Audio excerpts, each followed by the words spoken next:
கிருபை இந்த நல்ல பிரார்த்தனை ஆண்டவரே, இந்த மாலை நேரத்துக்காக நாங்கள் நன்றி என்று சொல்லுகிறோம். அங்கே என்னுடைய நாமத்தினாலே நீங்கள் 2 பேரோ 3 பேரோ கூடியிருக்கிறீர்களோ அந்த இடத்தில் உங்கள் நடுவே நான் வாசமாயிருப்பேன் என்று நீங்கள் சொல்லியிருக்கிறீர்கள். என்னுடைய நாமத்தை பிரஸ்தாபப்படுத்தும் எந்த இடத்திலும் நான் வாசமாயிருப்பேன் என்று சொல்லியிருக்கிற தேவன் நீங்கள். நான் உங்களை விட்டு விலகுவதும் இல்லை, கைவிடுவதும் இல்லை என்று சொல்லியிருக்கிற தேவன் நீங்கள். இதோ உலகத்தின் முடிவு பரியந்தம் கடைசி நாட்களிலும் சகல நாட்களிலும் நான் உங்களோடு கூட இருக்கிறேன் என்று சொல்லியிருக்கிற தேவன் நீங்கள். ஆண்டவரே, நீங்கள் நம்மை விட்டு விலகாதவர், நம்மோடு கூட இருக்கிறவர். கர்த்தாவே, இந்த நேரம் நன்மை உள்ளதும் ஆசீர்வாதம் உள்ளதும் ஆண்டவரை பிரயோஜனம் உள்ளதுமாயிருக்கிறதுக்கு காரணமே நீங்கள் நம்மோடு கூட இருக்கிறதுனால். ஆண்டவரே, இந்த மாலை நேரத்துக்காய் நன்றி. நம்மோடு இந்த இடத்திலே கூட இருக்கிற தயவுக்காய் நன்றி கர்த்தாவே. எல்லாவற்றுக்கும் மேலாக வசனத்தை அனுப்பி நம்மை குணமாக்கி அழிவுக்கு விலக்கி காக்கிற தேவன் கர்த்தாவே. ஆண்டவரே, பல வார்த்தைகளை நாங்கள் கேட்கலாம், ஆனாலும் நீங்கள் பேசுகிற ஒரு வார்த்தையிலே தான் நம்முடைய ஜீவன் உண்டு. ஆண்டவரே, ஒரு வார்த்தை சொல்லும், என்னுடைய ஊழியக்காரன் சுத்தமாவான் என்று ஆண்டவரே அந்த 100 தலைவன் சொன்னதை போல ஆண்டவரே இந்த நாளிலும் நீர் பேசும். ஆண்டவரே, நம்முடைய ஆவியிலே ஜீவன் உண்டாயிருக்கும்படிக்காய் நீர் பேசும் கர்த்தாவே.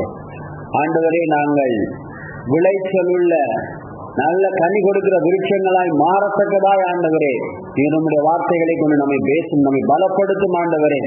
கர்த்தாவே, உடைய வார்த்தையினாலே நம்மை மாற்றும் ஆண்டவரே. உடைய வார்த்தைகளை ஜீவனுன்னு நாங்கள் விசுவாசிக்கிறோம் ஆண்டவரே. இந்த நாளிலும் உடைய வார்த்தைகள் உம்முடைய ஜீவனுள்ள வார்த்தைகளாகவே கடந்து வருவதாக ஆவியானவரே, எந்த பிரகாரமாய் இந்த காரியங்களில் வேதத்தில் வியாக்கியானம் பண்ணினீங்களோ, வெளிப்பாடு பண்ணினீங்களோ, அதே பிரகாரமாய் இந்த இடத்திலும் நீங்கள் பேசுங்க. அந்த பிரகாரமாய் நீங்கள் வெளிப்பாட்டை உண்டு பண்ணும்படிக்காய் ஜெபிக்கிறோம். யாதொரு சந்தர்ப்பத்திலும் நம்முடைய சுய வியாக்கியானங்கள், நம்முடைய சொந்த பேச்சுக்கள் இந்த இடத்துல பேசப்படாதபடி இயேசுவின் நாமத்தினாலே என்னுடைய சுயத்தின் வாயை கட்டி போடுகிறேன். சிலுவையினை நிமித்தமுள்ளதாய் மறைத்துக் கொள்ளுகிறேன். இயேசுவின் நாமத்தில் ஜெபம் கேட்கிறேன் என் ஜீவன நல்ல தகப்பனே.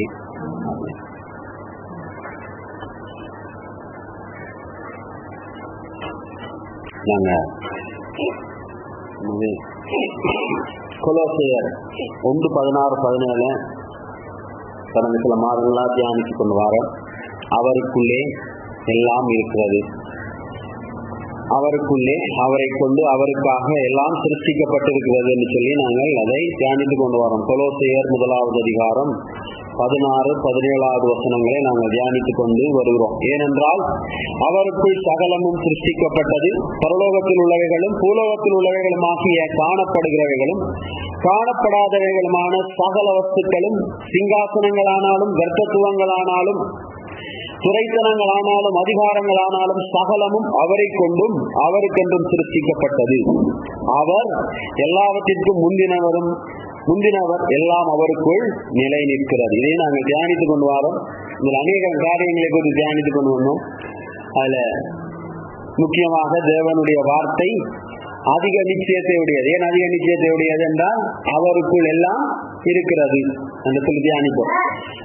அதே மாதிரி நாங்கள் பார்த்தோம், அதிக நிச்சயம் எப்படி செயற்படும் என்று சொன்னால் அந்தப்படியே நாங்கள் அர்த்தப்படுத்தினால்தான் அதிக நிச்சயத்துக்குரிய காரியங்கள் வாழ்க்கையிலே செயற்படுத்தப்பட முடியும் என்று சொல்லி நாங்கள் போன கிழமை தியானித்தோம். போன கிழமை நாங்கள் தியானித்தது என்ன?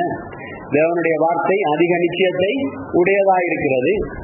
அது நாங்கள் இதிலிருந்து 1 தெசலோனிக்கேயர் 1வது அதிகாரம் 5வது வசனம், அதே மாதிரி நாங்கள் 2 கொரிந்தியர் 1வது அதிகாரம் 18வது 19வது வசனங்களிலே நாங்கள் இதை குறித்து பார்த்தோம். அதிக நிச்சயத்தை உடைய வார்த்தை. இது ஒரு தொடர் சீரிஸா தொடர்ந்து பேசுகிற ஒரு தொடர் போதனையா இருக்கிறபடியா முதல் கிழமை படிச்சது திருப்பி அடுத்த கிழமை வரும். அப்ப செவிக்கு வர்றதுக்கு முதல் கிழமை பார்த்துட்டு வர்றது நல்லது. அப்ப அதுக்கு முதல்ல நாங்க என்ன பார்த்தோம்? அப்ப கொலோசையர் 1:16-17 எல்லாம் அவருக்குள் இருக்கிறது என்றால், அவருக்குள் இருக்கிறதா அதிக நிச்சயத்தை உடையதாய் இருக்கிறது. இது அதிக நிச்சயத்தை அவருக்குள்ள இருக்கிறதா அது நிச்சயம். இட்ஸ் தேர். ஒன்று இருக்குன்னு சொன்னா அது நிச்சயம். இப்ப நான் சொல்றேன், போய் ஒவ்வொன்றை திறந்து பாருங்க, அதுக்குள்ள மிக்சர் பேக்கெட் இருக்குன்னு சொன்னா ஒவ்வொன்றுக்குள்ள மிக்சர் பேக்கெட் இருக்கு அந்த நிச்சயம் இருந்தா தான் நான் சொல்லுவேன். இல்லைன்னு சொல்ல முடியாது. உன்னை போறவனுக்கு ஏமாற்றமா இருக்கு. மிக்சர் பேக்கெட்டை போய் ஒவ்வொரு திறந்து பார்த்தா மிக்சர் பேக்கெட் இருக்காது. அப்ப கிறிஸ்துவுக்குள்ள எல்லாம் இருக்குது. நமக்கு நிச்சயம் என்ன? கிறிஸ்தவ வாழ்க்கையில எது நிச்சயம்? அதிக நிச்சயம் என்ன? கிறிஸ்துவுக்குள் எல்லாம் இருக்கிறது. அதான் நாங்கள் அதிக நிச்சயம். அதை குறித்து நாங்கள் கொலோசியர் 2:16-17 இந்த முதலாவது முன்னுரையின் தொடர்ச்சியா நாங்கள் கடந்த சில மாதங்களா பார்த்துட்டு வர்றது அதிக நிச்சயம். அதான் 1 தெசலோனிக்கேயர் 1வது அதிகாரம் 5வது வசனத்தை சீக்கிரம் வாசிக்கணும். 1 தெசலோனிக்கேயர் 1வது அதிகாரம் 5வது வசனம். சீக்கிரமாக 1 தெசலோனிக்கேயர் 1:5.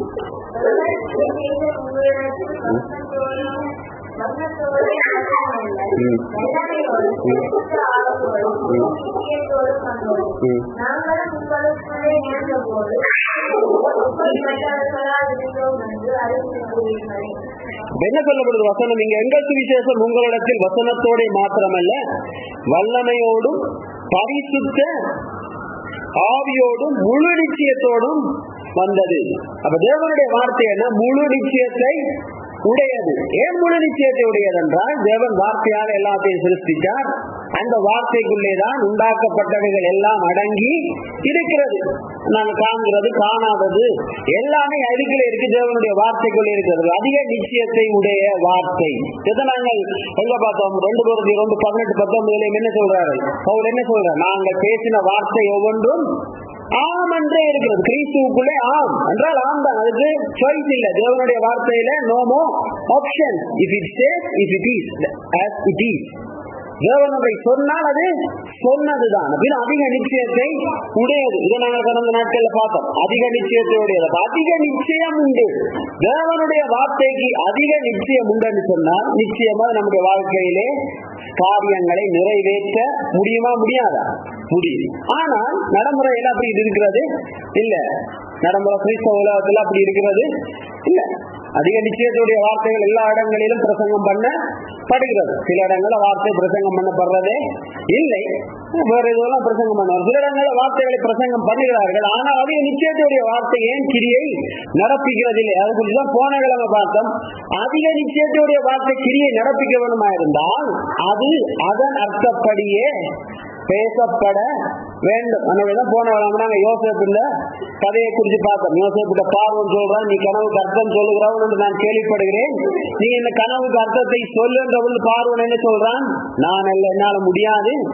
தேவனே மங்களமான ஒரு காரியத்தை அருளி செய்வாராங்க. அதுதான் நாங்க சங்கீதம் 37:4 இருந்து பார்த்தோம். கர்த்தரிடத்திலே மனமகிழ்ச்சியாக நிலத்தின் வேண்டுதலை உனக்கு அருளி செய்வார். அப்ப என்ன? அதிக நிச்சயத்துடைய வார்த்தை மனுஷனுடைய இதயத்துல எதை அவன் விரும்ப வேண்டும், எதை அவன் வாஞ்சிக்க வேண்டும் என்ற எண்ணத்தை உண்டு பண்ணும். அது உண்டு பண்ணப்பட்டால் தான் மனுஷனுடைய வாழ்க்கையிலே அவனுக்கு உண்டாயிருக்கிற நன்மைகள் சித்திக்கும். மனுஷனுக்கு எது நல்லது என்று மனுஷனுக்கு தெரியாது, தேவனுக்கு தான் தெரியும். அவன் சொல்றார் என்ன? கர்த்தர் என்ன சொல்றார்? என்னுடைய நினைவுகள் உங்களுடைய நினைவுகள் அல்ல, என்னுடைய வழிகள் உங்களுடைய வழிகளும் அல்ல. நான் எல்லாம் மேலான நினைவுகளை உடையவதாய் இருக்கிறேன். உங்களை குறித்த என்னுடைய நினைவுகள் என்ன? தீமைக்கு ஏதுவானவை எல்லாவை சமாதானத்துக்கு ஏதுவான நல்ல நினைவுகள். எப்படின்னா தேவன் நம்மை குறித்து நல்ல சமாதானத்துக்கு ஏதுவான நன்மையான காரியங்களை தேவன் தான் அறிந்திருக்கிறார். தேவன் எனக்காக உண்டு பண்ணி வைத்திருக்கிற நல்ல காரியங்களை அதன்படியே அர்த்தப்படுத்தினால் தான் என்னுடைய இதயத்திலே அது கிரியை நடப்பிக்க முடியும். யோசேப்புக்கு தேவன் அந்த கனவினுடைய அர்த்தத்தை விளங்கப்படுத்தினார். கர்த்தர் அதை தெரியப்படுத்தினார். ஆனால் அந்த அர்த்தப்படுத்தல் யாருக்கு போய் சேர வேண்டும்? பார்வோனுடைய இதயத்திலே போய் சேர வேண்டும். பார்வோன் தான் எகிப்து தேசத்துக்கு ராஜாவாக இருக்கிறான். அவனுடைய இதயத்திலே இந்த கிரியை செய்ய ஆரம்பித்தால் தான் எகிப்து பஞ்சத்திலே இருந்து காப்பாற்றப்பட முடியுமே அல்லாமல் வேறொரு வழியினாலும் காப்பாற்றப்பட முடியாது. செஞ்சு ஜெயிச்ச வழியால கூட்டிட்டு போங்க. அப்ப அதை பார்வோன் தன்னுடைய இதயத்தில் ஏற்று அது தன்னுடைய விருப்பமாக மாற்றாது போனான். If he did not get it in his heart and he did not directed by that vision, then that cannot be fulfilled in Egypt. எகிப்தில இருக்கிற பஞ்சம் நிறைவேறதுக்கு என்ன செய்யணும்? பார்வோன் அதை தன்னுடைய இதயத்தில் எடுத்துக்கொள்ள வேண்டும். ஆனபடியாதான் யோசேப்பு என்ன சொல்றான், அருளி செய்வாராக. இதை நாங்க போனோம் NIV நல்லபடியா பார்த்தோம். NIV சொல்லப்பட்டிருக்கிற காரியங்கள் என்ன சொல்லப்படுற இன்டர்பிரட் என்று சொல்ற காரியங்களுக்கு ஆழமா எல்லாம் பார்த்தோம். சரி, அதனுடைய இறுதியாக நாங்கள் என்ன சில காரியங்களை காண்பித்தேன். அப்ப எப்படி இன்டர்பிரட் பண்ண முடியும், எப்படி தேவனுடைய வார்த்தையை சரியான விதத்துல நான் அடையாளம் கண்டு கொள்ள முடியும், எப்படி நான் தேவனுடைய வார்த்தையை சரியான விதத்துல என்னுடைய வாழ்க்கையில அர்த்தப்படுத்திக் கொள்ள முடியும், எப்படி எப்படி போன நாங்க இதை பற்றி சொல்லியிருந்தோம். நீங்கெல்லாம் கதிரைக்கு சூடேத்துறதுக்கு வந்திருக்கிறார்கள், அதெல்லாம் போன கிழமை படிச்சோடய தூக்கி சுழட்டி விட்டு வருகிறது. கதிரைக்கு சூடேத்துற கிறிஸ்தவர்கள் இந்த குலாத்தில் இருக்கிறபடியாத்தான் கொஞ்ச நாட்கள்ல கதிரைகள் குறைஞ்சு கொண்டே போகுது. வாழ்க்கையில் ஒரு ஆசீர்வாதம் சரி இல்லைன்னு தெரியுமோ, கதிரைக்கு சூடேத்துற கிறிஸ்தவர்கள் கூட கதிரையில உட்கார்ந்து சூடு ஏற்றுறவர்கள். அதனாலதான் கிறிஸ்தவ சபைகள்ல கொஞ்ச நாட்கள்ல கதிரைகள் எல்லாம் குறைந்து போறதுக்கு காரணம் கதிரைக்கு சூடேற்றும் ஆக்கெல்லாம் இந்த உலகத்துல கூடவே இருக்காது. வசனத்தை குறித்து ஒண்ணுமே இல்லை. போன படிச்சது போன கிழமையோட முடிஞ்சது. அப்ப நான் போன கிழமை இதை குறித்து காண்பித்தோம். சரியான இன்டர்பிரிட்டேஷன் உண்டாகணும்னா அதுக்கு என்ன செய்ய வேணும்? 2 கொரிந்தியர் 1வது அதிகாரம் 10வது வசனத்தை 9வது 10வது வசனத்தில் நாங்கள் போன கிழமை பிரசங்கம் பண்ணோம். என்ன சொன்னோம்? நாங்கள் எங்கள் மேல் நம்பிக்கையாயிராமல் மரித்தோரை எழுப்புகிற தேவன் மேல் நம்பிக்கையாய் இருக்கத்தக்கதாக மரணம் வரும் என்று நாங்கள் எங்களுக்குள்ளே நிச்சயித்திருந்தோம். அப்படிப்பட்ட மரணத்தினின்றும் அவர் எங்களை தப்புவித்தார், இப்பொழுதும் தப்புவிக்கிறார், இன்னும் தப்புவிப்பார் என்று அவரை நம்பி இருக்கிறோம். அப்ப தேவனுடைய வார்த்தை உரிய விதமாய் அர்த்தப்படுத்தப்பட வேண்டுமா இருந்தால் என்ன செய்ய வேணும்? தேவனிடத்தில் நம்பிக்கை உண்டாயிருக்கத்தக்கதாக காரியங்கள் அர்த்தப்படுத்தப்பட வேண்டும். அதான் உண்மையாக அர்த்தப்படுத்த. யோசேப்பன் என்ன செஞ்சான்? தன்னிடத்துல நம்பிக்கை உண்டாயிருக்கும். பார்வோனுக்கு தன்னிடத்துல நம்பிக்கை பெருகும்படிக்காக அர்த்தப்படுத்தல. யாரிடத்துல நம்பிக்கை பெருகும்படிக்காக? கர்த்தரிடத்திலே நம்பிக்கை பெருகும்படிக்காக. அப்ப அதிக நிச்சயத்தினுடைய வார்த்தை எப்ப கிரியை நடப்பிக்கும் என்று சொன்னால், தேவனிடத்திலே நம்பிக்கை உண்டாயிருக்கத்தக்கதாக, கர்த்தரிடத்திலே நம்பிக்கை உண்டாயிருக்கத்தக்கதாக எப்ப அர்த்தப்படுத்தப்படுதோ அப்பதான் அது சரியா கிரியை நடப்பிக்க முடியும். அதனாலதான் பவுல் 2 கொரிந்தியர் 1வது அதிகாரம் 18, 19 சொல்றார், அவருக்குள்ளே ஆம் என்று இருக்கிறது என்று சொல்றதுக்கு நாங்கள் உங்களுக்கு சொன்ன வார்த்தை ஆம் அல்ல என்று இருக்கவில்லை, அதற்கு உண்மையுள்ள தேவனே சாட்சி. என்னாலும் சில்வானுவினாலும் தீமோத்தேயுவினாலும் உங்களுக்குள்ளே பிரசங்கிக்கப்பட்ட தேவகுமாரனாகிய இயேசு கிறிஸ்து ஆம் என்றும் அல்ல என்று இராமல் ஆம் என்றே இருக்கிறார் என்று சொல்றதுக்கு இது 2 கொரிந்தியர் 1வது அதிகாரம் 18, 19 சொல்றார். அதுக்கு முதல்ல முன்னுரையாக அவர் என்ன சொல்றார்? கர்த்தரிடத்திலே நம்பிக்கை உண்டாயிருக்க தக்கதாக இந்த சுவிசேஷத்தை நான் பிரசங்கம் பண்ணுகிறபடியினாலேதான். யாரிடத்துல நம்பிக்கை உண்டாயிருக்கத்தக்கதாக?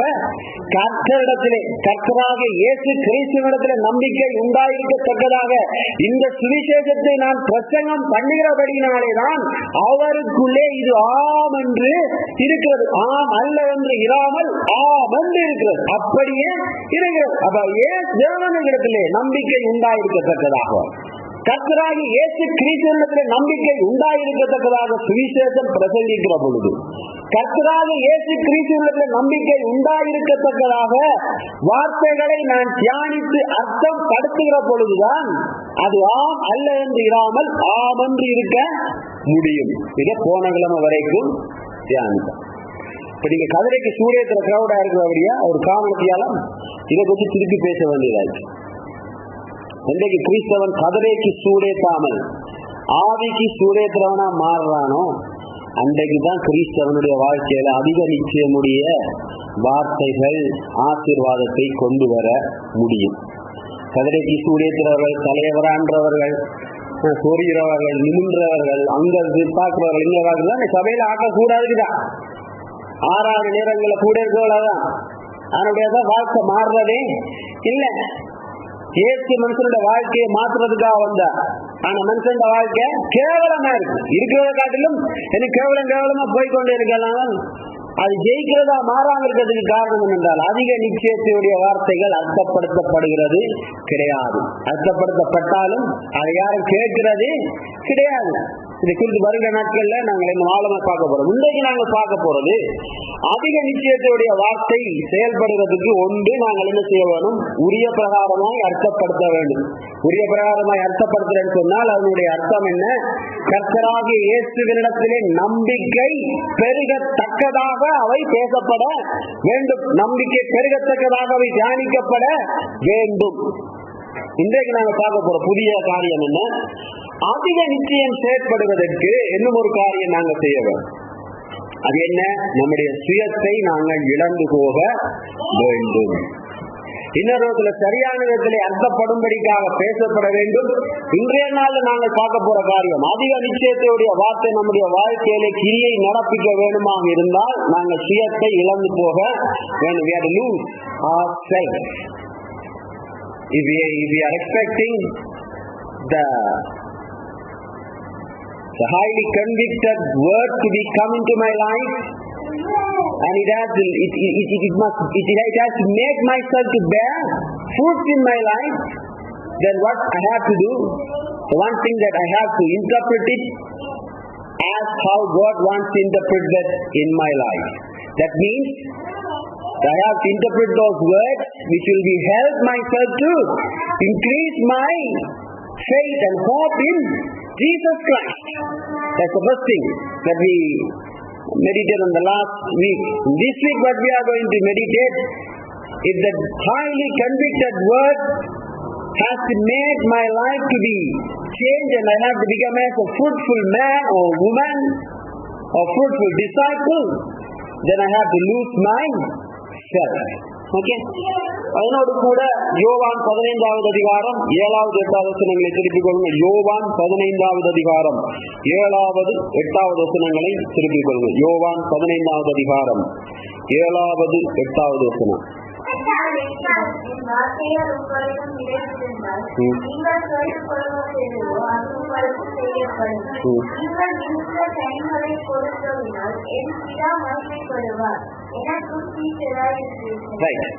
சொல்ற காரியங்கள் என்ன? நீங்கள் என்னிலும் என் வார்த்தைகள் உங்களிலும் நிலைத்திருந்தால் நீங்கள் கேட்டுக்கொள்வது எதுவோ அது உங்களுக்கு செய்யப்படும். நீங்கள் மிகுந்த கனிகளை கொடுப்பதினால் என் பிதா மகிமைப்படுவார், எனக்கும் சீசராய் இருப்பீர்கள். இந்த யோவான் சுவிசேஷத்திலிருந்து அநேக வார்த்தைகளை இன்றைய நாளில் இந்த பகுதிக்காக நாங்கள் தியானிக்க போவோம்.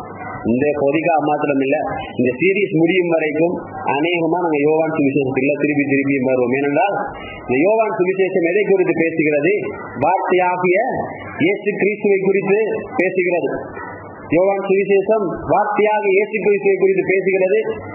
அதை காட்டிலும் இன்னொரு படி மேலாக இந்த யோவான் சுவிசேஷத்தை எழுதின யோவான் கிறிஸ்துவுக்கு பிரியமான சீடனாய் இருந்தார். இயேசுவோட மிகவும் அன்பாயிருந்த ஒருவராயிருந்தபடியால் இயேசுவோடு நமக்குள்ள உறவு எப்படியா இருக்க வேண்டும் என்பதை குறித்து நன்றாய் விவரிக்கிற ஒரு சுவிசேஷனாகவும் இருக்கிறார். அதனுடைய இந்த சுவிசேஷம் ரொம்பவுமே விசேஷமான ஒரு சுவிசேஷம். 4 சுவிசேஷங்கள்ல 4 சுவிசேஷமும் பல வகையான பலதரப்பட்ட மக்களை மையப்படுத்தி எழுதப்பட்ட வார்த்தைகள். ஆனால் இந்த பகுதிகளை நாங்கள் தியானித்து முடிக்கும் வரையும் இந்த யோவான் சுவிசேஷத்திலே அதிக காரியங்களை பார்க்க போறோம். சரி, நாங்கள் பகுதிக்கு வருவதில் என்ன சொல்லப்படுறது? நீங்கள் என்னிலும் என் வார்த்தைகள் உங்களிலும் நிலைத்திருந்தால் நீங்கள் கேட்டுக்கொள்வது எதுவோ அது உங்களுக்கு செய்யப்படும்.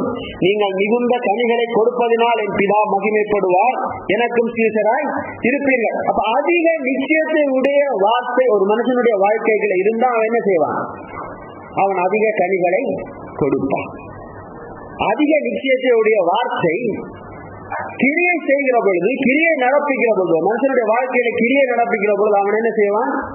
அவன் அதிக கனிகளை கொடுக்கிறவனாய் இருப்பான். நீங்கள் மிகுந்த கனிகளை கொடுப்பதனால் என் பிதா மகிமைப்படுவார், எனக்கும் சீசராய் இருப்பீர்கள். கொலோசியர் 1:16-17 பார்த்தோம்.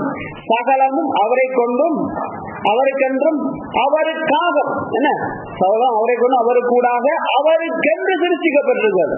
Ultimate object is for the glory of our Lord. Ultimate object, முழு முக்கியமான என்ன சொல்றது, முத்தாய்ப்பான அந்த இலக்கு எது என்று சொன்னால் கர்த்தருடைய நாமம் மகிமை பழும்படிக்காகத்தான் ஒவ்வொரு சிருஷ்டியும் சிருஷ்டிக்கப்பட்டிருக்கிறது. நீயும் நானும் எதுக்காக சிருஷ்டிக்கப்பட்டிருக்கோம் சொன்னால் கர்த்தருடைய நாமம் மகிமை அடையும்படிக்காக. ஆகவேதான் இயேசுன்னு சொல்றார், நீங்கள் என்னிலும் என் வார்த்தைகள் உங்களிலும் நிலைத்திருந்தால் நீங்கள் கேட்டுக்கொள்வது எதுவோ அது உங்களுக்கு செய்யப்படும். நீங்கள் மிகுந்த கனிகளை கொடுப்பதனால் என் பிதா மகிமைப்படுவார், எனக்கும் சீசராய் இருப்பீர்கள். நீங்கள் மிகுந்த கனிகளை கொடுக்கிறவர்களா இருக்கிறதுனால பிதா மகிமைப்படுவார், எனக்கும் சீசராய் இருப்பீர்கள். அப்ப அதிக நிச்சயத்தினுடைய வார்த்தை ஒரு மனுஷனுடைய வாழ்க்கையில் இருக்கிற பொழுது அவன் என்ன செய்வான்? அதிக கனிகளை கொடுக்கிறவனாய் இருப்பான். ஆனா அதுக்கு அவன் என்ன செய்ய வேணும்? What he has to do? அதற்கு அவன் என்ன செய்ய வேண்டும்? அதுல சொல்லப்படுகிறது என்ன? ஒன்று, அவரிடத்திலே நீங்கள் என்னிலும் வார்த்தை உங்களிலும் நிலைத்திருந்தான். யாரிடத்துல? கர்த்தராகிய இயேசுவினிடத்திலே நிலைத்திருக்கவனும் உண்டு. இரண்டாவது காரியம் என்ன சொல்லப்படுகிறது? அவருடைய சீஷராக இருக்க வேணும். இந்த கதை குறித்து தான் நாங்க பார்க்கணும். மெயின் ஆப்ஜெக்டிவ் அவருடைய சீஷராக இருத்தல். அதிக நிச்சயத்தினுடைய வார்த்தை என்னுடைய வாழ்க்கையிலே கிரியை செய்து அதிக கனிகளை உண்டாக்க வேணுமாக இருந்தால் நானும் நீயும் அவருடைய சீஷராக இருக்க வேணும். இன்னைக்கு கிறிஸ்தவ உலகத்துல கிறிஸ்துவுக்கு சீஷரா இருக்கிறதை பற்றி பேசுகிறது ரொம்பவுமே குறைந்து போயிடுச்சு. இதை குறித்து யார் பேசுவாங்கன்னா மிஷனரிமார் தான் பேசுறாங்க. இன்னைக்கு மிஷனரி ஊழியத்தில் இருக்கிறவர்கள் மாத்திரம்தான் இன்றைக்கு கிறிஸ்துவுக்கு சீஷரா இருக்கிறதை குறித்து அதிகம் பேசிக் கொள்ளுகிறவர்கள். அதை தவிர வேற யாருமே இந்த கிறிஸ்துவுக்கு சீஷரா இருக்கிறதை குறித்து பேசுகிறது குறைவு. தனி மிஷனரி ஊழியத்தில் இருக்கிறவர்கள் மாத்திரம்தான் கிறிஸ்துவுக்கு சீஷரா இருக்கிறதை குறித்து பேச வேண்டும் என்கிறது அர்த்தம் அல்ல. ஒருவன் கிறிஸ்தவனாய் இருக்கிறதே கிறிஸ்துவுக்கு சீஷனாய் இருக்கிறதுக்கு தான். இதுல ரொம்பவுமே வித்தியாசமா இருக்கு, நிறைய வித்தியாசம் இருக்கிறது. கிறிஸ்தவ விசுவாசியா இருக்கிறதுக்கும் கிறிஸ்துவனுடைய சீசனா இருக்கிறதுக்கும் ரொம்பவே வித்தியாசம் இருக்கு. அதை குறித்து இன்றைய நாளில் நாங்கள் பார்க்க போறோம். ஒருவனுடைய வாழ்க்கையில அதிக கனி உண்டாயிருக்க வேண்டுமா இருந்தால் அவன் விசுவாசியா இருந்தால் மாத்திரம் போதாது, அவன் சீசனா இருக்க வேண்டும். இந்த வார்த்தை தெளிவாக சொல்கிறது, நீங்கள் மிகுந்த கனிகளை கொடுப்பதனால் என் பிதா மகிமைப்படுவார், எனக்கும் சீஷரா இருப்பீர்கள். நீங்கள் சீஷரா இருக்கிறதுனாலதான் மிகுந்த கனிகளை கொடுப்பீர்கள். மிக கிறிஸ்தவ உலகத்துல கிறிஸ்தவனுடைய வாழ்க்கையில மிகுந்த கனிகள் உண்டாயிராமல் இருக்கிறதுக்கு காரணம் இந்த கனி என்று சொன்னா என்ன? சரின்னு சொன்னா டக்குன்னு சொல்றேன், ஆவியின் கனிகளை குறித்து மாத்திரம் தான் பேசுறது இல்லை. இதெல்லாம் சும்மா இந்த வேதம் படிச்ச வேத பண்டிதராக இருக்கிற முட்டாளனுடைய கதைதானது. கனிகள் சொன்னால் ஆவியின் கனிகள் மாத்திரமல்ல. கனி என்றா என்ன? உன்னிடத்திலே உண்டாகிற நன்மைகள். ஆதியாகமம் 12:2 ஆபிரகாமுக்கு தேவன் கொடுத்தாரு ஒரு வாக்குத்தத்தம், நான் உன்னை ஆசீர்வதிப்பேன், நீ ஆசீர்வாதமாய் இருப்பாய். ஆசீர்வாதமாய் இருக்கிறது என்ன? அது கனியுள்ள ஒரு வாழ்க்கை, பல பேருக்கு பிரயோஜனம் உள்ளதா இருக்கிற வாழ்க்கை. நீ ஆசீர்வாதமாய் இருக்கிறது தான் கனி உள்ள ஒரு வாழ்க்கை. கனி கொடுக்கிறவர்களா இருக்குன்னு சொன்னா ஆவியின் கனிகளை உடையவர்களா இருக்கிறது என்று மாத்திரம் அர்த்தம் அல்ல. ஆவியின் கனிகளை உடையவர்களா இருக்கிறவர்கள் தான் ஆசீர்வாதம் உள்ளவர்களாக இருக்க முடியும். அப்ப என்ன ரிவர்ஸ் பண்ணி பார்த்தா, ஒருத்தன் ஆசீர்வாதம் உள்ளவனா இருப்பானா இருந்தா அவனிடத்துல ஆவியின் கனிகளும் நிச்சயமாய் வெளிப்பட முடியும். ரெண்டுக்குமே ஒன்றோட ஒன்று தொடர்பு உண்டு. You know the saddest thing in the Christian world, the people and the Christians, they do not understand what is the exact meaning of Christian manifestation. யாருக்குமே சரியா வழங்கவே இல்லை. Exact Christian manifestation what is that? ஒரு பூரணமான கிறிஸ்தவனாக மாறுதல் என்றது என்ன என்றதை பற்றி இன்றைக்கு அநேகமான ஆட்களுக்கு தெரியுது. ஒரு கிறிஸ்தவன் ஒரு ஆசீர்வாதம் உள்ள வாழ்க்கைக்கு மாறுறது எப்படி மாற முடியும்? எப்படி மாறுறான்? ஒரு ஆசீர்வாதமான நிலைக்குள்ள ஒரு கிறிஸ்தவன் எப்படி மாறுறான்? எப்படி மாறுறான்? ஏற்றுக்கொண்டதுனால அவனுடைய எது மாற்றம் அடைகிறது? ஆவி மாற்றம் அடைகிறது. ஆவி மாற்றம் அடைகிறதுனாலதான் ஆத்மா சரீரத்தில அந்த காரியங்களை கடந்து போகிறது. அப்ப முற்றுமுழுதாக ஒரு கிறிஸ்தவ மாற்றம் ஆசீர்வாதத்துக்குரிய நிலைமையில கடந்து போறது எது சொல்லு பார்ப்போம். உள்ளுக்கு ஆவி பிரகாரமா ஒருத்தர் பூர்ணம் அடையாத வரையில ஆத்மா சரீர பிரகாரமா எந்த ஒரு ஆசீர்வாதம் மனுஷனுடைய வாழ்க்கையில கடந்து வர முடியாது. அப்ப ஆவியின் பிரகாரமாய் உண்டாகிற மாற்றம் தான் ஆத்ம பிரகாரமாய் சரீர பிரகாரமாய் ஆசீர்வாதங்களை மனுஷனுடைய வாழ்க்கையில வெளிப்பட முடியும். அப்ப ஒரு மனுஷனுடைய வாழ்க்கையில கனி வெளிப்பட வேண்டுமா இருந்தால் அவன் ஆவிக்குரிய பிரகாரமாய் சரியான விதத்துல மாற்றம் அடைந்து இருக்க வேண்டும். ஆவி என்னமோ ரட்சிக்கப்பட்டிருக்கிறது, ஒரே தரத்துல ரட்சிக்கப்பட்டு இருக்கிறது. இந்த ஆவி ஒரு பரிபூர்ணமான மாற்றத்தை என்னுடைய ஆத்மாவினுடைய சரீரத்தில் கொண்டு வராத வரைக்கும் ஆசீர்வாதம் என்னுடைய வாழ்க்கையில உண்டாக முடியாது. சும்மா சொல்லக்கூடாது கிறிஸ்தவனா ரட்சிக்கப்பட்ட உடனே everything is God changed. That is total comeback story. The real Christian manifestation, how it starts in your spirit and comes in your mind and comes in your soul. From there it comes in your body. A Christian manifestation, a blessing state, how it comes to each and every man. When a spirit did not transform the person, his personality, his thoughts and his way of behavior and everything, then he cannot reap any of the blessings in a physical way in his life. ஆனா இந்த உலகத்துல யாருமே கிறிஸ்தவத்துல அப்படி யாரும் யோசிக்கிறது இல்ல. சில எப்படி பொய்யான பிரசங்கங்கள் எப்படி இருக்கு, கிறிஸ்தவனான உடனே எல்லாமே நடந்தது இல்ல, அது எல்லாமே நடக்க போறது இல்ல. என்ன இயேசுவோட வார்த்தை என்ன சொல்லுகிறது, நீ சீசனா இருந்தால் அதிக கனிய கொடுப்பாய். அப்ப சீசனா இருக்கிறேன்னு சொன்னால் என்ன அர்த்தம்? சீசனா இருக்கிறேன்னு சொன்னால் அப்படியே சீசனா இருக்கிறேன்னு சொன்னா you become act like that? No. சீஷத்துவம் என்றது என்ன? What is the discipleship? You have to follow the Christ, follow somebody. Discipleship means what? You have to follow somebody. So that Jesus is telling me here that you should be my disciple. You have to be my follower. Follower என்ன செய்யணும்? You have to continue. கிறிஸ்துவனுடைய சீசனா இருக்கிறதுன்னு சொன்னால் தொடர்ந்து என்னுடைய வாழ்க்கையில அதை நான் நடைமுறைப்படுத்த வேண்டும். எப்படி சீசரா இருக்கிறது? எப்படி நாங்கள் சீசராக இருக்க வேண்டும்? அது நாங்கள் யோவான் 6வது அதிகாரம் 26, 29 வசனங்களை பார்க்கலாம். யோவான் 6:29 26 தொடக்கம் 29 பார்ப்போம். யோவான் 6வது அதிகாரம் 26 தொடக்கம் 29 வசனங்கள் வரை. யோவான் 6:26 29.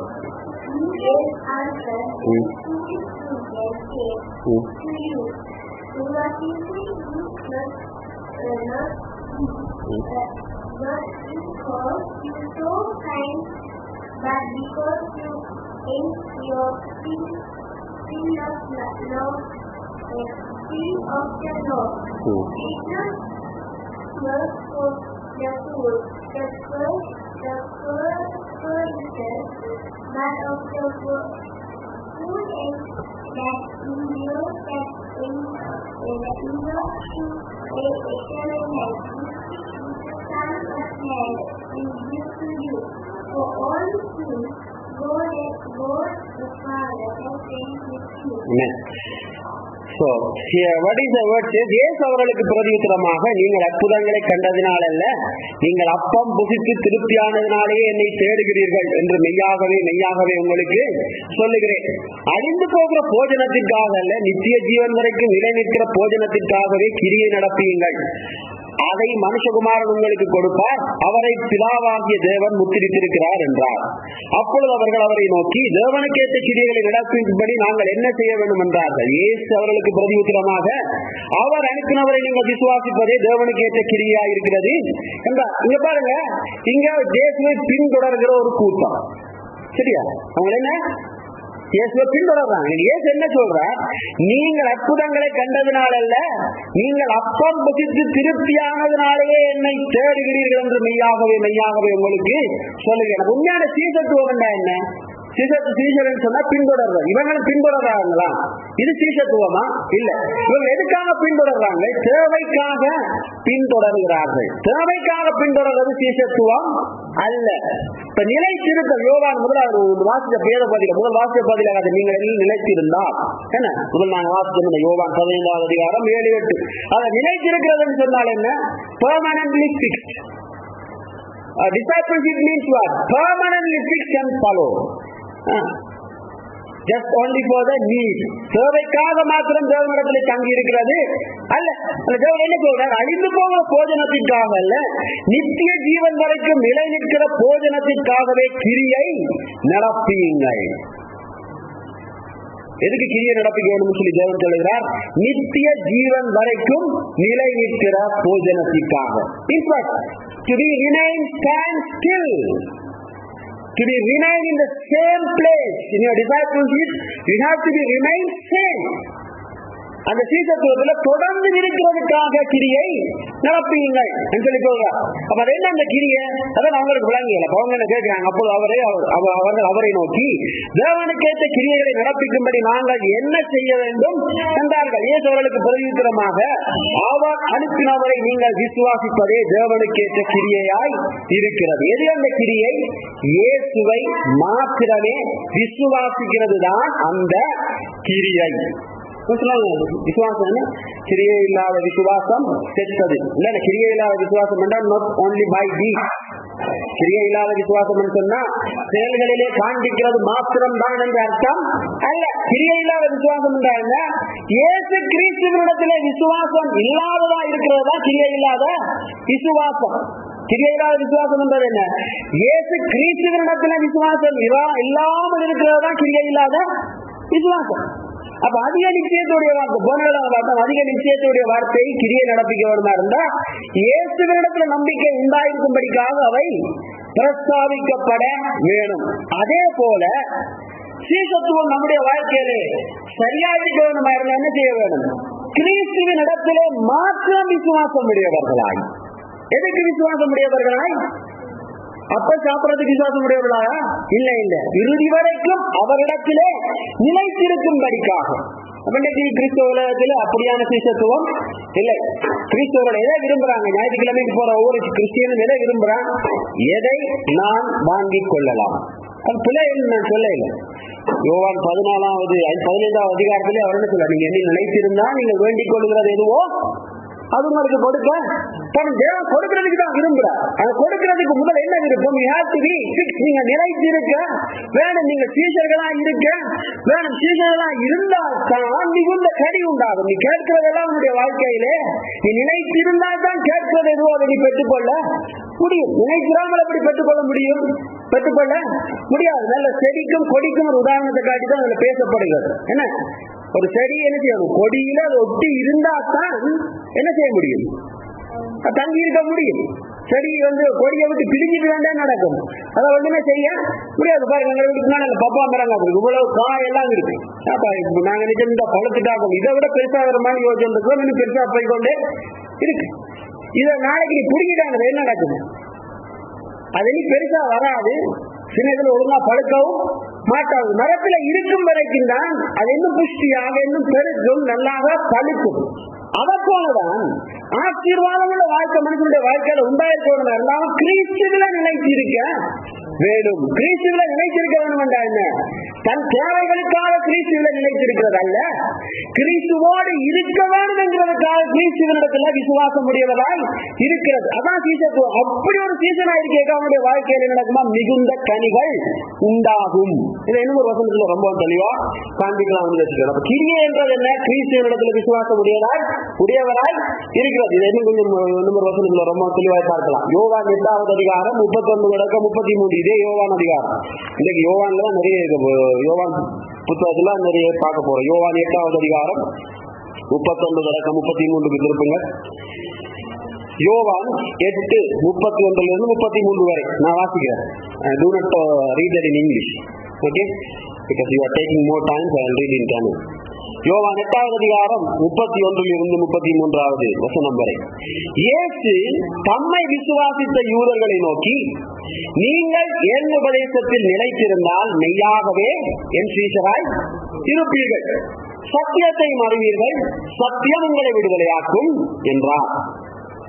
அவர்கள் அவருக்கு பிரதியுத்தரமாக, நாங்கள் ஆபிரகாமின் சந்ததியாக இருக்கிறோம், நாங்கள் ஒரு காலம் ஒருவனுக்கும் அடிமைகளாக இருக்கவில்லை, விடுதலையாவீர்கள் என்று நீர் எப்படி சொல்லுகிறீர் என்றார்கள். சரி, இயேசு என்ன சொல்றார்? இயேசு தம்மை விசுவாசித்த யூதர்களை நோக்கி, யாரை நோக்கி யோவன் சொல்லுகிறார்? இயேசு தம்மை விசுவாசித்தவர்களை நோக்கி. யாரை நோக்கி இயேசு சொல்றார்? விசுவாசித்தவர்களை. இன்னைக்கு சபையில நிறைய பேர் இருக்கிறாங்க. யார்? இயேசுவை விசுவாசித்தவர்கள், விசுவாசிகளாய் இருக்கிறார்கள். இயேசுவை விசுவாசித்திருக்கிறார்கள், முழுக்கு ஞான ஸ்நானம் எடுத்திருக்கிறார்கள், இயேசுவை சொந்த ரட்சகராக ஏற்றுக்கொண்டு இருக்கிற விசுவாசிகள். ஆனால் அந்த விசுவாசிகள் எல்லாரும் சீடர்களா இருக்கிறார்களோ?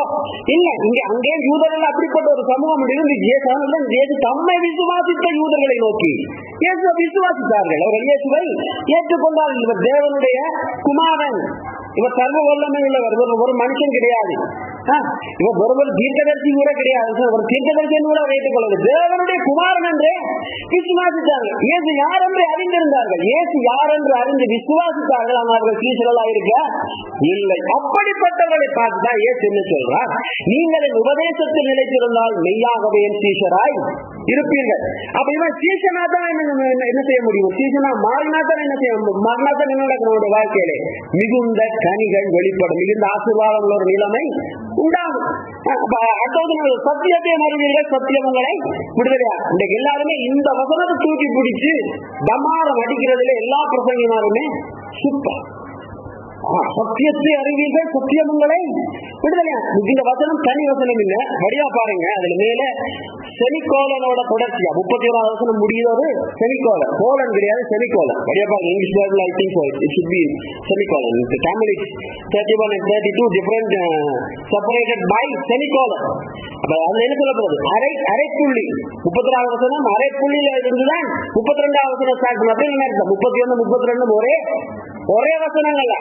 அப்ப சத்தியத்தை அறிவீர்கள், சத்தியங்களை விடுதலையாக்க மண்டாருக்கு முதல் என்னவா இருக்கணும்? நீ விடுதலை ஆகிறதுக்கு எப்படிப்பட்டவனா இருக்க வேணும்? நீ சீஷனா இருக்கணும். வெறும் விசுவாசியா இருந்த ஒரு பிரயோஜனமும் இல்லை. வெறும் விசுவாசி விடுதலையாக முடியாது. வெறும் விசுவாசி தான். விசுவாசியோட வாழ்க்கையிலே நிறைய பிரச்சனைகள் இருக்கு. விசுவாசிகள் இருக்கிறாங்க, சேர்த்துக்கு வராங்க. விசுவாசி எல்லாமே விடுதலையான விசுவாசியா இருக்கிறானோ இல்ல, இன்னும் விடுதலையாக இன்னும் பல காரியங்களால் விடுதலையாகவே இல்லை. பல விடயங்கள் ரொம்ப மாறிக்குரிய மூர்ச்சியான நிலைமையில போக வேண்டாம். ரொம்ப அடிப்படையான பல காரியங்கள் இருந்து கூட பல விசுவாசிகள் விடுதலை அடைய இல்லை. அப்ப ஒருத்தன் சீசன் ஆகிட்டாத்தான் அவன் மிகுந்த கனிகளை கொடுக்க முடியும். ஒருவன் சீசன் ஆகிறதுக்கு அவன் என்ன செய்ய வேண்டும் என்று சொன்னால், அவன் என்ன செய்ய வேண்டும்? அவன் இயேசுவை மாத்திரம் விசுவாசிக்க வேண்டும். எதுக்காக விசுவாசிக்க வேண்டும்? தன் தேவைகளுக்காக அல்ல, நித்திய ஜீவனை உடையதற்காக, நித்திய ஜீவனை பெற்றுக்கொள்ளும்படிக்காக கிறிஸ்துவனிடத்தில் விசுவாசம் உடையவனாக இருக்க வேணும். தேவைக்காக தேர்றவன் எல்லாம் விசுவாசி கிடையாது. முதல்ல நான் காண்பிச்சது என்ன, அப்பத்துக்காகத்தான் நீங்க எல்லாம் என்ன தேர்றீங்கடாப்பா, நீங்க உண்மையிலேயே மெய்யாகவே தேடவே இல்லை. விசுவாசி என்பது என்ன? வெறும் தேவைக்காக தேர்றதல்ல, இயேசுதான் எனக்கு எல்லாமே என்று தேர்றதா ஒரு சுவிசேஷத்துவம். அப்படிப்பட்ட ஒரு வாழ்க்கை முறை மாறியதான் எல்லா காரியங்களும் வாழ்க்கையில் ஒழுங்காக நடக்க முடியும். அப்படிப்பட்ட ஒரு காரியம் நடக்காத வரையிலும் நடக்காது. நீங்க பாருங்க, இதுல இயேசுவங்களை சொல்ற சத்தியத்தை அறிவீர்கள், சத்தியம் உங்களை விடுதலையாகும். சிலாக்க சொல்றது என்ன? ஆண்டவர்கிட்ட வசனம் உங்களோட வாழ்க்கையில கேட்டுட்டீங்கன்னா நல்ல பிரசங்கம் பண்ற சபையில போய் உட்கார்ந்துருங்க, எல்லாம் நடக்கும். கம்பார்ட்ல ஆட்டோமேட்டிக்கா எல்லாம் மாறணும்னு சொல்லுவாங்க. சத்தியத்தை அறியுங்கள், சத்தியம் உங்களை விடுதலையாகும். 40 ஒரே ஓயாமல் ஒரு நாள் முழுக்க நல்ல வசனம் 18 வசனத்தை ஓயாமல் மந்திரஞ்சோட சொல்லிக்கொண்டே இருங்க. வாழ்க்கையில எல்லாம் நடக்கும். ஒன்றும் நடக்கும். நான் சொல்லுவேன், ஒன்றும் நடக்காது. ஏனென்றால் அதுக்கு முதல்ல மேல என்ன சொல்ற, நீ சீசனாகாமல் சத்தியத்தை அறிகிறதுனால உனக்கு எதுவுமே நடக்காது. நீ கிறிஸ்துவுடைய சீசனாகிறாமல் நீ சத்தியத்தை வாய்கிலியத்தான் பிரசங்கம் பண்ணினான, தொண்ட தண்ணி வத்த பிரசங்கம் பண்ணினான, இந்த சபையும் மாறாது, இந்த சொந்த வாழ்க்கையும் மாறாது. ஏன்னா ஒரு மனுஷன் முதல் என்ன செய்யணும்? இயேசுனுடைய சீசனாக இருக்க வேணும். இயேசுனுடைய சீசனாக இருக்கிறதுக்கு என்ன தடையா இருக்கு பாருங்க. இந்த வேதப்பகுதியில் ஒரு முக்கியமான காரியங்கள் 33வது வசனத்தை பாருங்க. என்ன சொல்ற? அவர்கள் அவருக்கு பிரதியுத்தரமாக, நாங்கள் ஆபிரகாமின் சந்ததியாக இருக்கிறோம், நாங்கள் ஒரு நாளும் ஒருவருக்கும் அடிமைகளாக இருக்கவில்லை, விடுதலையாவீர்கள் என்று நீர் எப்படி சொல்லுகிறீர் என்றார்கள். யாரு சொல்றது? இது விசுவாசித்தவர்கள். இயேசுவை விசுவாசித்தவர்கள் என்ன சொல்றாங்க? நாங்கள் ஆபிரகாமின் சந்ததியா இருக்கிறோம். ஆபிரகாமின் சந்ததியா இருக்கிறோம் அர்த்தம். What it means? They are just telling we are special people, you know. They are believers. யாரு? விசுவாசிகள். அவங்க சொல்றாங்க we are very special. We are the descendants of Abraham. யூதர்கள் சொல்றாங்க. யூதன் என்றாலே யாரு? யூதன் யாரு? யூதன்? எபிரேயன் யாரு? அது ஆபிரகாமோட வழியிலிருந்து வந்தவன் தான் யூதன். யூதன் வேற வழியிலிருந்து வந்தவனோ, எபிரேயன் வேற வழியிலிருந்து வந்தவனோ இல்ல, ஆபிரகாமுடைய சந்ததி. அவங்க என்ன சொல்றாங்க? they are speaking about they are proud, they are very special. என்ன இன்னொரு இடத்துல சொல்ல போறாங்க, we are very special cat. அவன் என்ன சொல்றாங்க, நாங்க இது உங்களை போல புறஜாதி கிடையாது, இந்த சமாரியனை போல, இந்த அவனை போல, இந்த இவனை போல இல்ல. You know who we are? We are the descendant of Abraham. அப்ப நான் அவனுக்கு ஒரு மனிதன் ஏன் அவனால சீசனா இருக்க முடியல? அந்த யூதன் விசுவாசித்தான், இயேசுவை மெய்யான தேவனோடு ஏற்றுக்கொண்டான். ஆனா அவனால சீசனா இருக்க முடியல. ஏனென்றா இயேசுவை காட்டிலும் மேலான ஒன்றை குறித்து அவனுக்கு ஒரு பெருமை இருந்துச்சே இல்லையா? ஆபிரகாமுடைய சந்ததியாராச்சே, நாங்க இன்னும் எதுக்கு அடிமையா? இன்றைக்கும் பல கிறிஸ்தவர்கள் இயேசு அறிந்திருக்கிறார்கள், இயேசுவை ஏற்றுக்கொண்டிருக்கிறார்கள், இயேசுடைய விசுவாசிகளா இருக்கிறார்கள். அங்குதான் ஆனால் அவர்கள் அடிப்படையான சில தன்மைகளிலிருந்து இன்னும் தங்களுடைய வாழ்க்கையில விடுதலை அடையவே இல்லை. இன்றைக்கும் இயேசு அறிந்து, இயேசு கிறிஸ்துவை அறிந்து சொந்த ரட்சகராக ஏற்றுக்கொண்டு விசுவாசிகளா இருக்கிறார்கள். ஆனால் அவர்களுக்கு இயேசுவை காட்டிலும் தங்களினுடைய பணத்தின் மீது அதிக பெருமை உண்டு, தங்களுடைய பதவிகள் பட்டங்களின் மீது அதிகம் பெருமை உண்டு, தங்களோட குலம் கோத்திரம் சாதியின் மீது அதிகம் பெருமை உண்டு, தங்களோட அதிகாரத்தின் மீது அதுக்கு மேலாம் அவங்களுக்கு அதிகம் பெருமை உண்டு. அப்ப இதெல்லாம் என்ன? இது என்னத்தை காட்டுது? நீ கிறிஸ்துவனுடைய விசுவாசியா இருந்தால் உனக்கு எல்லாம் உயர்ந்தவரா யார் இருக்க முடியும்? கிறிஸ்துவா இருக்க முடியும். இந்த யூதனுக்கு ஏன் ஒழுங்கான விசுவாசியா அவனால என் சீசனா மாற முடியல? வெறும் விசுவாசி என்ற ஸ்டேட்டஸ்ல இருக்கான், ஏன் சீசனா மாற முடியல என்று சொன்னால் அவன் இயேசுவை காட்டிலும் மேலான காரியங்களை தன்னுடைய வாழ்க்கையில வைத்து கொண்டான், மேலான காரியங்களை தன்னுடைய வாழ்க்கையில வைத்திருக்கிறான்.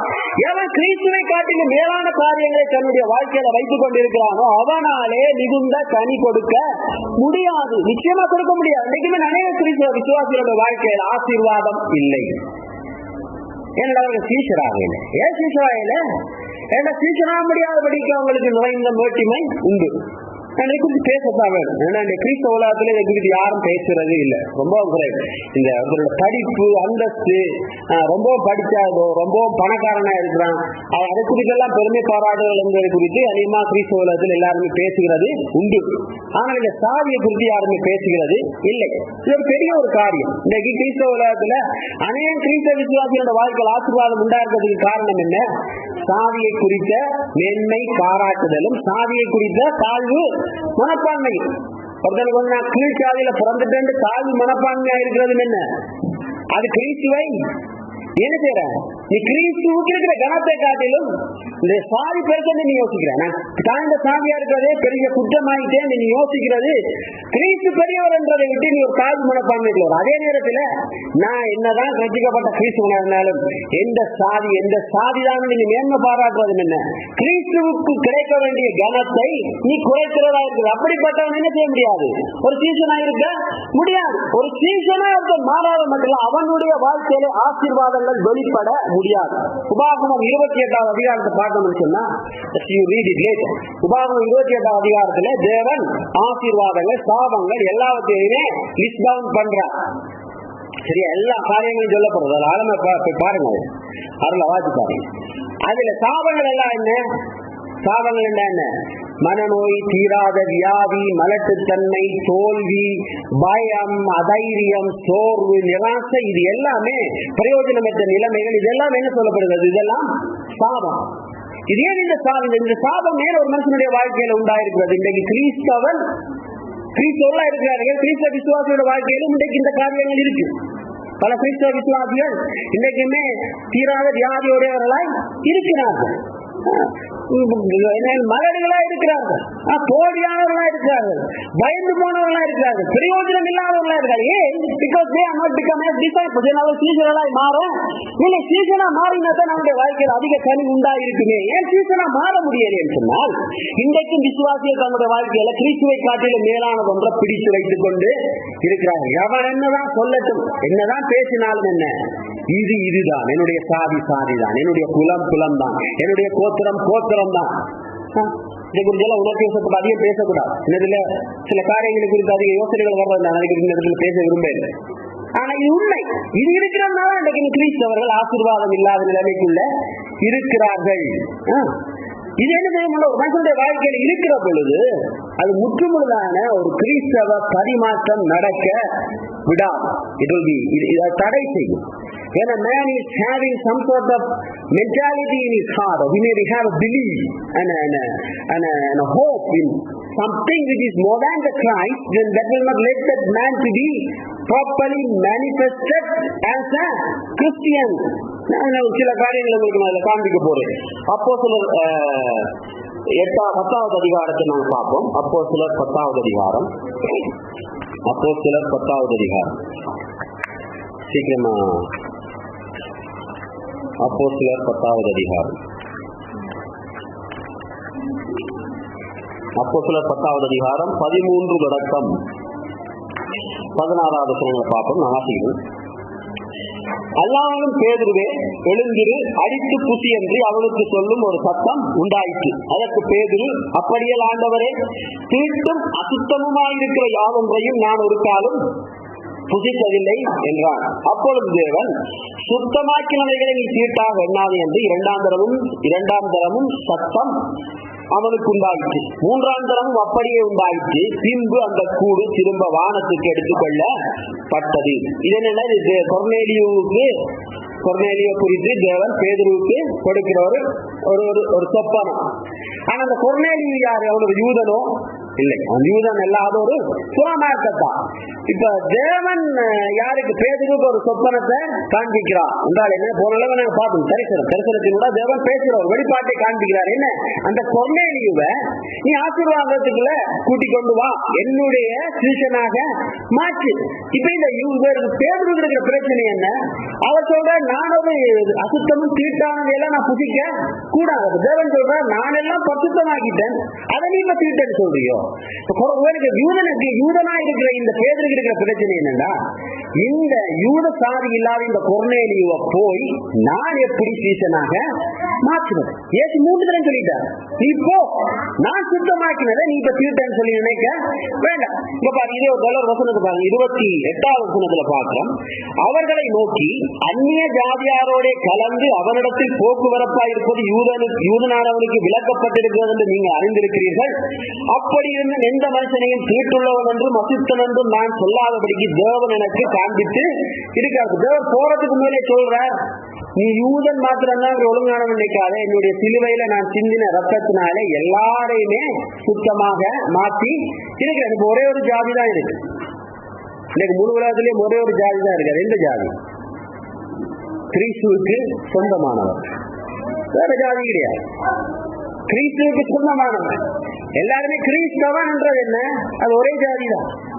அதுல நீ மேலேயோ கீழேயோ பள்ளத்துல இருக்கிறியோ நடுவில் இருக்கிறியோ பறஞ்சு கொண்டிருக்கிறியோ பொறிஞ்சு கொண்டிருக்கிறியோ கரையில நிற்கிறியோ வெள்ளத்துல நிற்கிறியோ அதெண்டுமே இல்லை.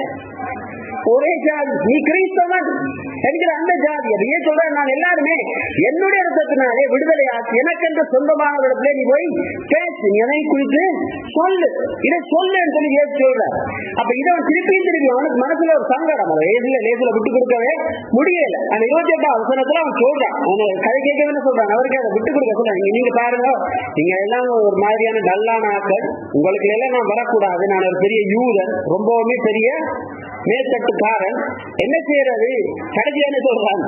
அப்படி இருந்தும் எந்த மனுஷனையும் தீட்டுள்ளவன் என்றும் அசுத்தன் என்றும் நான் சொல்லாதபடிக்கு தேவன் எனக்கு காண்பித்து, கடைசி என்ன சொல்றாங்க? ஒன்றும் செய்யலாது, தேவன் எனக்கு காண்பித்திருக்கிறபடியால் நான் வந்திருக்கேன். ஆகையால் நீங்கள் என்னை அழைப்பித்த போது நான் எது பேசாமல் வந்தேன், இப்போதும் என்ன காரியத்துக்காக என்னை அழைப்பித்தீர்கள் என்று கேட்கிறேன் என்றான். அதுக்கப்புறம் கொர்நேலியு எல்லாம் சொல்றான், அதுக்கப்புறம் நடந்த காரியங்களை எல்லாம் அவன் சொல்லுகிறான். அப்பொழுது எல்லாருக்கும் 36வது வசனத்தை பார்ப்போம். எல்லாருக்கும் கர்த்தராயிருக்கிற இயேசு கிறிஸ்துவை கொண்டு அவர் சமாதானத்தை சுவிசேஷமாய் கூறி இஸ்ரவேல் புத்திரருக்கு அனுப்பின வார்த்தையை அறிந்திருக்கிறீர்களே. யோவான் ஞான ஸ்நானத்தை குறித்து பிரசங்கித்த பின்பு கலிலேயா நாடு முதற்கொண்டும் யூதேயா தேசமெங்கும் நடந்த சங்கதி இதுவே. நசரேயனாகிய இயேசுவை தேவன் பரிசுத்த ஆவியினாலும் வல்லமையினாலும் அபிஷேகம் பண்ணினார்.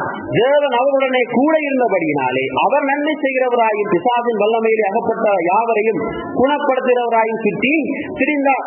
இப்படி இயேசுவை பற்றியே எல்லாம் சொல்றான். இப்படியெல்லாம் சொல்லி 46வது வசனத்துல பார்க்கிறோம், பேதுருவோட கூட வந்திருந்த விருத்த சேதனங்களை விசுவாசிகள் கேட்கும் போது பரிசுத்த ஆவியின் வரம் புறஜாதிகள் மேலும் பொழிந்தருளப்பட்டதை குறித்து பிரமித்தார்கள். அப்பொழுது பேதுரு, நம்மை போல பரிசுத்த ஆவியை பெற்ற இவர்களும் ஞானஸ்தானம் பெறாதபடிக்கு எவனாகிலும் தண்ணீரை விலக்கலாமா என்று சொல்லி கர்த்தருடைய நாமத்தினால் அவர்களுக்கு ஞானஸ்தானம் கொடுக்கும்படி கட்டளையிட்டான். அப்பொழுது சில நாள் அங்கே தங்கும்படி அவனை வேண்டிக் கொண்டார். அப்ப என்ன நடக்குது? எப்ப பேதுரு என்ன சொல்றான்?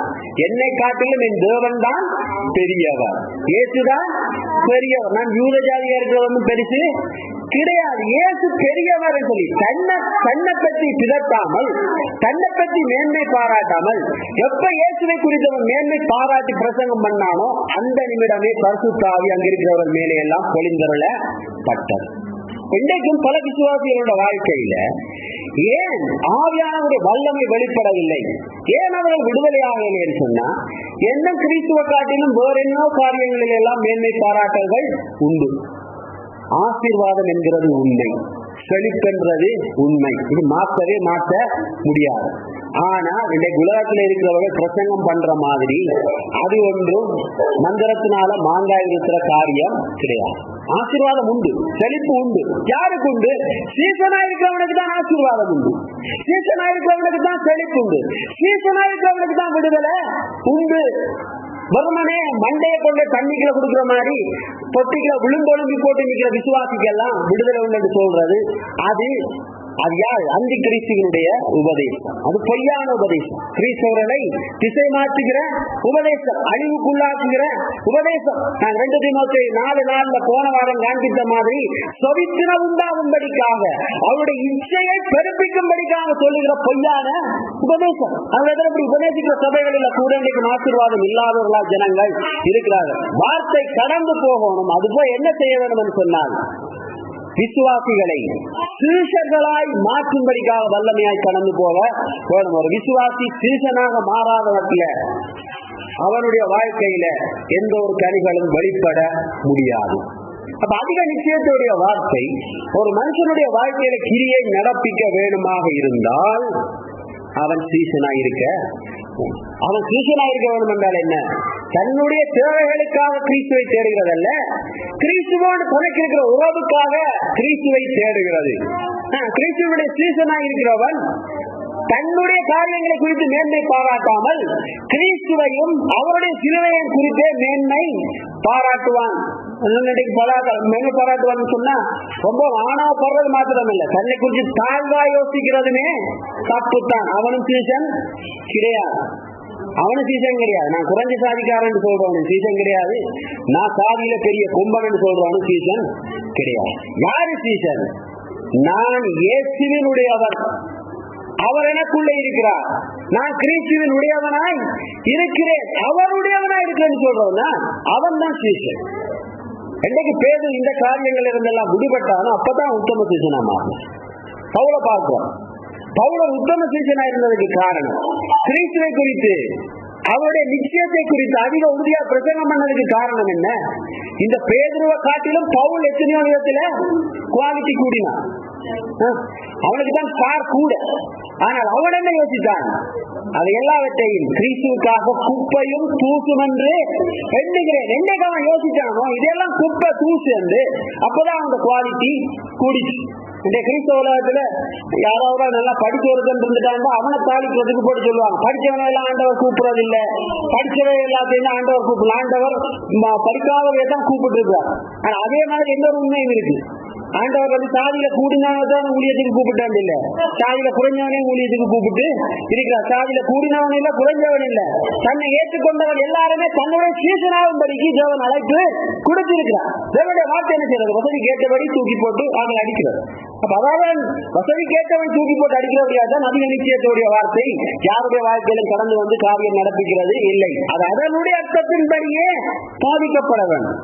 எதை பிரசங்கம் பண்ணினாலும், என்ன காரியத்தை குறித்து பேசினாலும், நம்முடைய நம்பிக்கை, நம்முடைய உறுதி, நம்முடைய விசுவாசம், நம்முடைய வாழ்க்கை எல்லாம் இயேசு கிறிஸ்துவினிடத்தில் இருக்கும்படிக்காக பண்ணுகிற பிரசங்கங்களிலே தியானங்களில மாத்திரம்தான் ஜெயம் உண்டு, இல்லாமல் வேறொன்று நாளும் இந்த ஜெயம் உண்டாயிருக்க முடியாது. இதை குறித்து நாங்கள் வருகிற கிழமையும் கொஞ்சம் தொடர்ந்து பார்க்கலாம். நேரம் கூட எடுத்துட்டோம். வருகிற குழந்தை குறித்து நாங்கள் தொடர்ந்து பார்ப்போம். அப்ப இதுல முக்கியமான காரியம் என்ன? இவர்களே அதுல தடையா இருக்கிறதுக்கு சில நாள் பார்க்கிறோம். யோவான்ல நாங்கள் பார்த்த மாதிரி யோவான் 8வது அதிகாரம் 31, 33 பார்த்ததை போல ஏன் அவர்கள் இயேசு கிறிஸ்துவனுடைய சீஷனா இருக்கிறதுக்கு அவருக்கு தடையா இருந்ததுக்கு காரணம் என்ன? கிறிஸ்துவை காட்டிலும் மேலான காரியங்களை அவர் தம்முடைய வாழ்க்கையிலே கொண்டிருந்தது. இயேசு தம்மை விசுவாச யூதர்களை நோக்கி, நீங்கள் என் உபதேசத்தில் நிலைத்திருந்தால் மெய்யாகவே சீஷராயிருப்பீர்கள், சத்தியத்தை அறிவீர்கள், சத்தியம் உங்களை விடுதலையாக்கும் என்றார். அவர்கள் அவருக்கு பிரதியுத்தரமாக, நாங்கள் ஆபிரகாமின் சந்ததியாராய் இருக்கிறோம், நாங்கள் ஒரு காலம் ஒருவனுக்கு அடிமைகளாய் இருக்கவில்லை, விடுதலை ஆவீர்கள் என்று நீர் எப்படி சொல்லுகிறீர் என்றார்கள். அப்ப உண்மையிலேயே இயேசுவுக்கு சீசனா இருக்கிறேன்னு சொன்னால் என்ன அர்த்தம்? எவனவனெல்லாம் விடுதலை அடைய முடியும்னு சொன்னால் அவருக்காகவே பின்பற்றுவார். எந்த ஒரு சேவைக்காகவும் அல்ல, சாப்பாட்டுக்காக தேடினோன்னு அவங்களும் மலைமையா தெரிஞ்சாங்க, பின்னால ஓடி தெரிஞ்சாங்க. அவர் சொல்லாம போனதுக்கு பிற்பாடு என்ன செஞ்சாங்க? தேடி அறிஞ்சு போட்ல வெள்ளத்துல எல்லாம் பாஞ்சு கொண்டு போனாங்க. எதுக்கு? சேவைக்காக தேடுகிற கூட்டமும் இன்றைய உலகத்தில் இருக்கு. அதெல்லாம் சீசர்கள் சொல்ல முடியாது. அவர் வெறும் விசுவாசிகளை நாங்கள் வருகிற நாட்களில் பார்ப்போம். வேறு வசனங்கள் யோவானில் அதிக வசனங்கள் சொல்லப்படுகிறது. அவர் அவர்களை அறிந்திருந்தபடியால் அவர்களை நம்பி அவர் இணங்க இல்லை. இயேசு இணங்கவில்லை என்று சொன்னால், இயேசு ஒருவனோடு இணங்கவில்லை என்று சொன்னால் அவனால் எந்த காரியமும் நடப்பிக்க முடியாது. ஏனால் அவர் நம்முடைய இருதயங்களை ஆராய்ந்து அறிகிறவராய் இருக்கிறார்.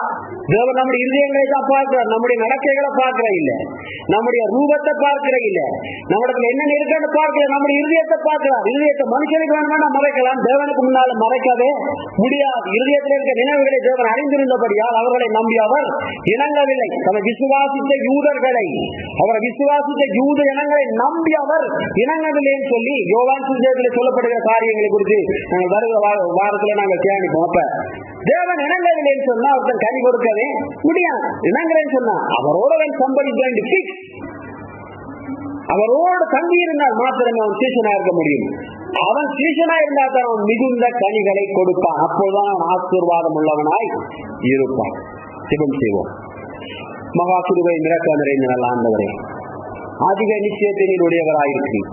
அதிக நிச்சயத்தையுடைய உடைய வார்த்தைகள் நம்முடைய வாழ்க்கையை கடந்து வந்து நீ நினைத்தபடியே காரியமாற்ற வல்லமை உள்ளதா இருக்கிறது. கர்த்தாவே, தகப்பனே, நீர் சொன்னபடியே கர்த்தாவே, நம்முடைய வாழ்க்கையில இந்த அதிக நிச்சயத்தோட இந்த வார்த்தைகள் காரியங்களை நடப்பிக்க முடியாதபடிக்கு சுயத்தினால் உண்டாகிற தடைகள் எல்லாம் இந்த நாளிலே விலகி போகுது.